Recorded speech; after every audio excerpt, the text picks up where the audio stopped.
आप जय हिंद कर्नल जय सोडी सर, जय हिंद, बहुत बहुत शुक्रिया समय देने के लिए। Thank you sir. जय हिंद राजेश जी, ये मेरा सौभाग्य कि मैं आपके चैनल पर हूं। शुक्रिया सर, आपने इतना कीमती समय दिया। दरअसल बजट के ऊपर मुझे चर्चा करनी है, डिफेंस बजट को लेकर मुझे बात करनी है।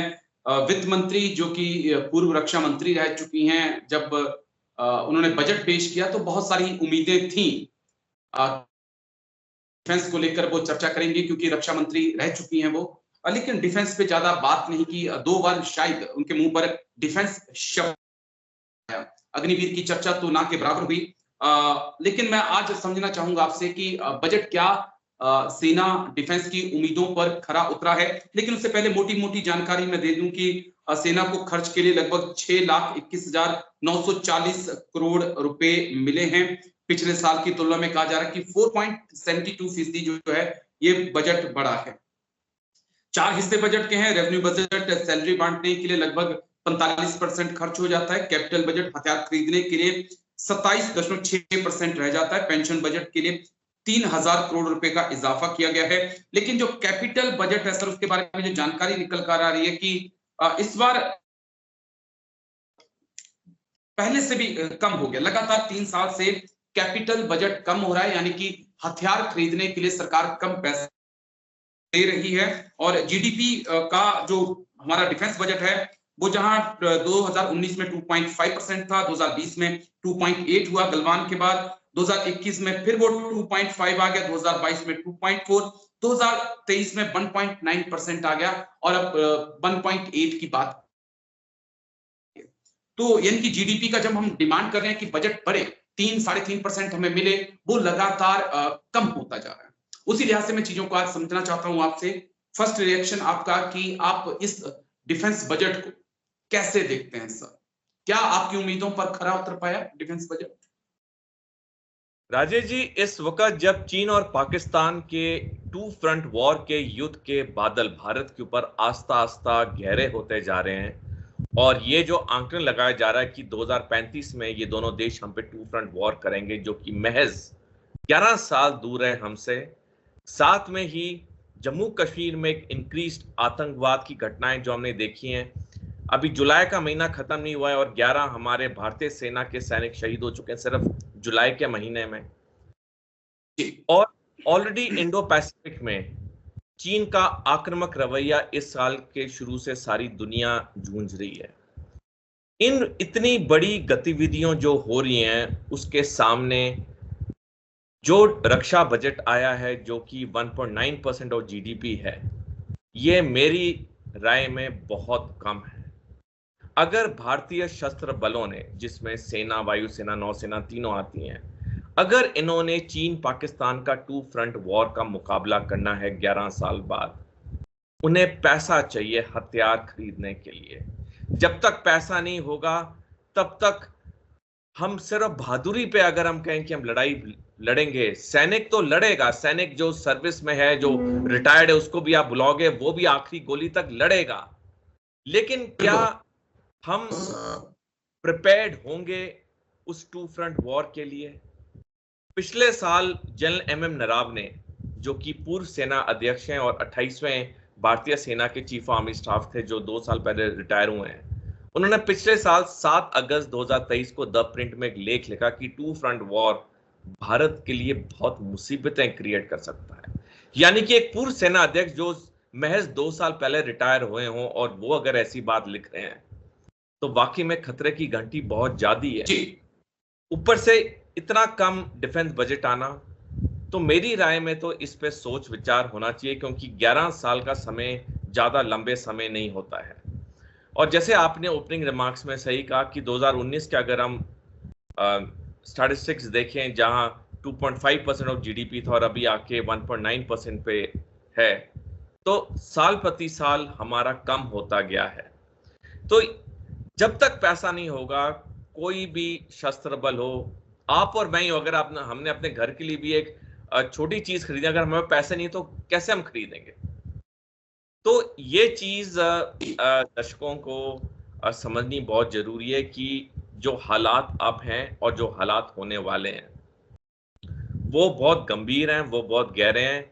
वो इतने आसान नहीं है जितने कि कुछ मीडिया हाउसेस पोर्ट्रे करने की कोशिश करें। कुछ लोग जो झूठ बोली जा रहे हैं ट्विटर पे, वो इसलिए वो झूठ बोलते हैं, या तो उनका कोई वेस्टेड इंटरेस्ट है कि हमारी प्रजा को असलियत ना पता चले, या फिर ये लोग झूठ इसलिए बोलते हैं कि ये लोग पढ़ते नहीं है। मैं आपके दर्शकों से अनुरोध करूंगा कि 2-3 किताबें अगर उन्हें वक्त हो जरूर पढ़ें। पहली किताब है द फाइनल वॉर, प्रवीण साने की। दूसरे the stealth war, general Robert उसकी।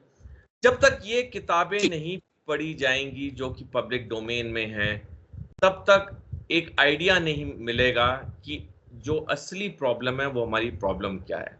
अब जैसे हम बात कर रहे हैं, इस वक्त चीन के 6 नेवल डॉकयार्ड्स में 2 एयरक्राफ्ट कैरियर, 21 परमाणु पनडुब्बियां, 200 युद्धपोत का कंस्ट्रक्शन चल रहा है दिन रात, जो कि 2030 तक कंप्लीट होना है।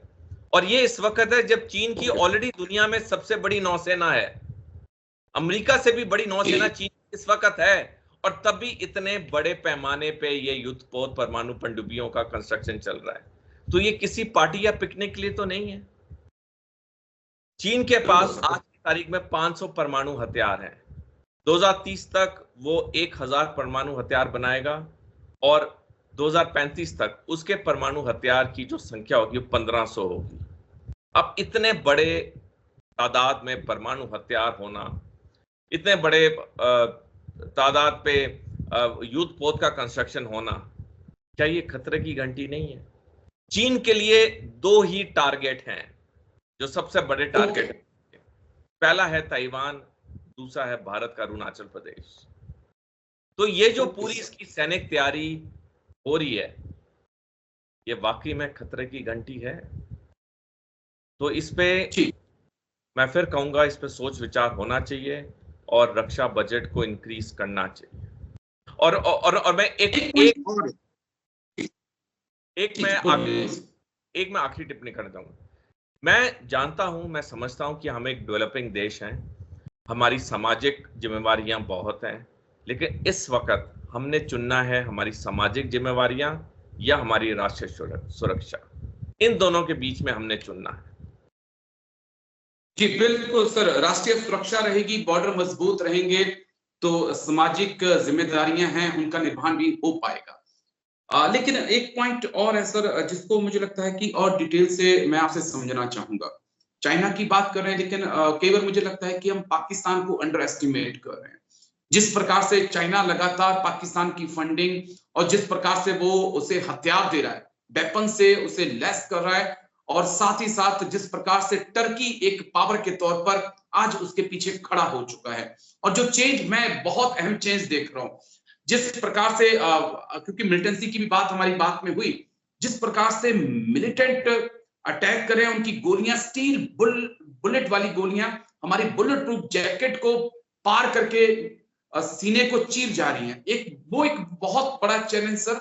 और साथ में मिलिटेंसी तो यहाँ की है, लेकिन पाकिस्तान भी एक बड़े चैलेंज के तौर पर निकल कर सामने आ रहा है। हमें इसको भी मुझे लगता है कि अब बहुत गंभीरता से लेना होगा, क्योंकि तमाम एक्सपर्ट हैं जो कह रहे हैं कि नहीं, पाकिस्तान कुछ नहीं है। पर मुझे लगता है कि हम कुछ पाकिस्तान को वैसे ही अंडर एस्टिमेट कर रहे हैं जैसे इजराइल ने हमास को 7 अक्टूबर 2023 तक किया था सर। राजेश जी, भारत के अधिकतर जितने मेन स्ट्रीम मीडिया चैनल्स हैं, उनके अधिकतम प्रोग्राम होते हैं पाकिस्तान बैशिंग के, क्योंकि उससे चुनावी फायदा होता है, उससे टीआरपी बढ़ती है। लेकिन हकीकत कुछ और है। पिछले साल से कंपेयर्ड इस साल पाकिस्तान ने अपना रक्षा बजट 17.6% इंक्रीज किया है, 17.6% इंक्रीज किया है। पाकिस्तान की ताकत मैं आपको बता दूं, जब हमने बालाकोट सर्जिकल स्ट्राइक किया था 26 फरवरी 2019 को, ये पूरे हमारी मीडिया में है, लेकिन जो अगले दिन पाकिस्तान ने किया उसकी कभी हमारे मीडिया में चर्चा नहीं होती। और वो मैं 1 मिनट आपके दर्शकों को बताना चाहूंगा। अगले दिन 27 फरवरी 2019 को पाकिस्तान ने ऑपरेशन स्विफ्ट रिटॉर्ट किया, जिसमें उसने 24 अपने लड़ाकू विमान भारत के अंदर भेजे। और जब भारत ने अपने लड़ाकू विमान स्क्रैम्बल किए उनको काउंटर करने के लिए, तो पाकिस्तान ने हमारे एयरफोर्स की इलेक्ट्रोमैग्नेटिक स्पेक्ट्रम को जैम कर दिया, जिसकी वजह से विंग कमांडर अभिनंदन जो MiG-21 में थे, उनका कम्युनिकेशन हमारे ATC से टूट गया। उन्हें पता नहीं चला कि वो पाकिस्तानी एयर स्पेस में घुस चुके हैं। वहां उनका प्लेन क्रैश हुआ, वो अरेस्ट हुए और फिर उन्हें वापस भारत भेजा गया। और इसी वक्त हमारी अपनी मिसाइल ने इंडियन एयरफोर्स के एक हेलीकॉप्टर को दुश्मन का हेलीकॉप्टर समझ के मार गिराया, जिसमें 6 एयरफोर्स के सैनिक, वायु सैनिक मारे गए। और ये क्यों हुआ? ये दोनों चीजें क्यों हुई? हमारा इलेक्ट्रोमैग्नेटिक स्पेक्ट्रम जैम हो गया था। और ये जो मैं आपको कह रहा हूं, आप थोड़ा गूगल सर्च करेंगे, आपको ये मिल जाएगा। अगर आप the final war by Praveen Sahni पढ़ेंगे, उसमें पूरा ये साफ क्लियरली लिखा है, जैसे मैं आपको बता रहा हूं। तो पाकिस्तान एक प्रोफेशनल सेना, एक व्यवसायिक सेना है। अगर हम सोच रहे हैं कि हम 1971 की बात को ही करेंगे और उसके बाद जो हुआ उसको नहीं हम करेंगे, तो ये गलत बात है। क्योंकि पाकिस्तान में 2013 से बहुत कुछ बदल चुका है। जब से शी जिनपिंग चीन के राष्ट्रपति बने हैं, उन्होंने पाकिस्तान को हर तरफ से सैनिक और आर्थिक मदद दी है। पाकिस्तान जितना आर्थिक कंगाल हो, लेकिन उसकी सेना, उसकी वायुसेना, नौसेना, ISI के पास, उसके पास कभी पैसे की कमी नहीं है। पिछले साल हमारा रक्षा बजट 1.89% GDP था। इस साल हमारा रक्षा बजट 1.9% ऑफ GDP, यानी कि 0.01% इंक्रीज बस। और पाकिस्तान का कितना इंक्रीज हुआ है? 17.6%। जबकि पाकिस्तान के बारे में हमारे आए गए दिन मीडिया चैनल पे होता है, वहां रोटी नहीं है खाने के लिए, पानी पीने के लिए नहीं है। अगर ये सब नहीं है तो इतना बड़ा जो डिफेंस इंक्रीज कैसे हुआ है? तो ये चीज तभी आदमी समझ सकता है जब इस पे काफी रिसर्च करता है, काफी अध्ययन करता है, व्हाट्सएप यूनिवर्सिटी के वीडियोस को नहीं देखता है। जब वो एक अच्छे ऑथर्स की किताबें पढ़ता है, तब उसे समझ आती है कि ये जो समस्या है वो बहुत गंभीर है। और मैं एक आखिरी टिप्पणी करना चाहूंगा, जो भी आगे का युद्ध होगा, अब तक जितने युद्ध हुए, चाहे चीन के साथ, पाकिस्तान के साथ 1962 का, 65 का, 71 का, ये सारे हमारे 1-to-1 हुए, या पाकिस्तान से या चीन से। लेकिन अब जो युद्ध होगा वो 2 फ्रंट वॉर होगी। सिर्फ पाकिस्तान, चीन दोनों हम पे वार करेंगे। अगर हम सोचेंगे कि हम पाकिस्तान पे अटैक करेंगे और चीन हम पे नहीं हमला करेगा, चीन हम पे पूरा हमला करेगा। अगर हम सोचेंगे कि हम चीन के साथ लड़ाई करेंगे, पाकिस्तान नहीं कुछ करेगा, चीन करेगा, तभी ये 2 फ्रंट वॉर की बात बार बार हो रही है। बस एक आखिरी पॉइंट सर, क्योंकि तमाम अर्थशास्त्रियों से जब से बजट आया मेरी बातचीत हो रही है, तो तमाम ये कह रहे हैं कि भाई पैसा तो आपको मिलता है, लेकिन आप लोग तो पेंशन लेते हो, पैसा ज्यादातर उसमें चला जाता है। आंकड़े दिए जा रहे हैं कि 1.41 लाख करोड़ रुपया तो आप पेंशन पे ले जा रहे हैं। अगर इसी को आप हथियारों के लिए खर्च करें तो ना जाने आपकी सेना कहां से कहां पहुंच जाए। मैं तो चीज समझना चाहता हूं कि सरहदों पे आप खड़े रहे सर, हम खड़े रहे, हम नहीं भूल सकते वो 50+ का टेम्परेचर, -40 का टेम्परेचर, जिन हालातों में हमने नौकरियां की हैं, वो गोलियों की बौछारें हम लोग नहीं भूल सकते। लेकिन वाकई में क्या जो अर्थशास्त्री हैं, IAS हैं, बाबू हैं, उन लोगों के चीज समझ नहीं आती है कि वर्दी की नौकरी और उनकी नौकरी में जमीन आसमान का फर्क है, जो बार बार ये पेंशन का मुद्दा उठाते हैं सर। राजेश जी, जब एक सैनिक भारतीय सेना, वायुसेना में या नौसेना में भर्ती होता है देश की सेवा के लिए, तो उसकी जिंदगी एक ब्लैंक चेक की तरह होती है, जो कि उसने देश को समर्पित कर दी है। और उस ब्लैंक चेक में कभी भी मौत लिखी जा सकती है। जब इतनी बड़ी चीज एक सैनिक के साथ होती है और वो कहीं पर भी वो तैनात हो, चाहे राजस्थान के रेगिस्तान में जहां 55 डिग्री गर्मी है, या सियाचिन में जहां -55 डिग्री ठंड है, बर्फ है, वो अपने और अपनी फैमिली के वेलफेयर के बारे में नहीं सोचता है। वो सिर्फ सोचता है भारत की रक्षा के लिए।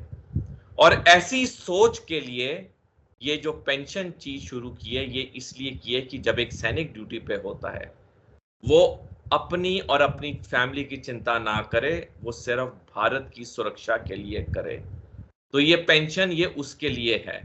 मैं मानता हूं कि कुछ लोगों को ये पेंशन खलती है, और जिनको खलती है मैं उनसे अनुरोध करूंगा कि भारतीय सेना से रिक्वेस्ट करें और 5-6 महीने के लिए जाके सियाचिन में या राजस्थान के रेगिस्तान में वहां पे आप सेवा करिए। आप रियलाइज करेंगे कि जो सैनिक वहां ड्यूटी कर रहे हैं जी, उसके बारे में तो आंकलन किया ही नहीं जा सकता है। एक बिल्कुल। फौजी हमेशा खुश दिखता है। एक एक्स सर्विसमैन चाहे फैमिली में हो, पार्टी में मिले, हमेशा खुश दिखता है। वो खुश इसलिए दिखता है क्योंकि उसकी ट्रेनिंग इतने अव्वल दर्जे की है कि वो कठिन से कठिन परिस्थितियों में भी वो कभी अपने मनोबल को कम नहीं होने देता, और ये चीज उसके जहन में बस जाती है। तो जब हम किसी फौजी को पार्टी में मिलते हैं या कभी एयरपोर्ट या रेलवे से मिलते हैं और देखते हैं खुश मिजाज का है, उसकी ट्रेनिंग इतनी अव्वल दर्जे की है कि वो मौत के सामना करने के वक्त भी वो घबराता नहीं है, वो चूकता नहीं है। वो अपने सीने पे गोली खा लेगा क्योंकि उसको पता है कि मेरे बाद मेरी फैमिली को सरकार पेंशन के रूप में पूरी तरह देखेगी। अगर ये चीज आप उसे निकाल दीजिए और उसे एक आम नागरिक की तरह कर दीजिए कि उसे अपनी हर कमाई के लिए लड़ना पड़ेगा, नौकरी की परमानेंसी नहीं होगी, कोई पेंशन नहीं होगी, क्या वो उस जज्बे, उस जोश के साथ देश की सेवा कर पाएगा? बिल्कुल नहीं। क्योंकि ये जो पेंशन बनाई गई है, ये हमारे सीनियर लोगों ने कई दशकों पहले सोच समझ के बनाई है, और इसके साथ खिलवाड़ करना देश की सुरक्षा के साथ खिलवाड़ करना होगा। शुक्रिया आपका, बहुत बहुत शुक्रिया आपका कर्नल जे.एस. सोढी सर। आप आए और इतनी बारीकी से आपने बजट को समझाया, और समझाया कि क्यों इस देश को जरूरत है कि जीडीपी का 3% से ज्यादा जो है वो डिफेंस को अलाउ किया जाए। पर उम्मीद है अगले बजट में कुछ ऐसा होगा। इस बार तो नहीं हो पाया, लेकिन थैंक यू सर। जय हिंद। समय